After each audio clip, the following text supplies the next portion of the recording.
इथं लगबग सुरू आहे एका खास पंक्तीची। आता ही पंगत खास आहे असं आम्ही म्हणण्याचं कारण आहे पंक्तीला येणारे स्पेशल पाहुणे, अगदी स्पेशल। हे पाहुणे म्हणजे अकोल्यातले गाई आणि कुत्रे। सुरुवातीला प्रत्येक कुत्रा आणि गाईचं हार घालून स्वागत करण्यात आलं। माहेरवाशीन लेकीचं प्रतीक असणाऱ्या गोमातेला साडीची भेट देण्यात आली। त्यानंतर सुरू झाली महापंगत।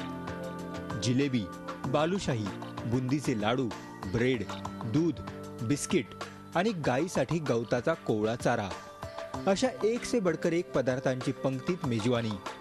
अकोल्यात गवंडी काम करणारे अमृत गॅरल गेल्या 10 वर्षापासून अशा प्रकारे कुत्रे आणि गायीसाठी महाभोजनदान आयोजित करतात। यंदा 50 गायी आणि 100 कुत्र्यांनी या चमचमीत पंक्तीचा आस्वाद घेतलाय। पब्लिक के आगे भंडार कोई भी करता, वो मुख्य जनों के भंडार कोई करता नहीं।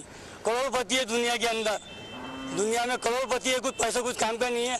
हम मजदूरी मेहनत करके लोगों का भंडारा, ये मुख्य जनों का भंडारा करते। घरची परिस्थिती बेताची असतानाही अमृत हा उपक्रम दरवर्षी राबवतात। नागरिकही त्यांचं तोंड भरून कौतुक करतात।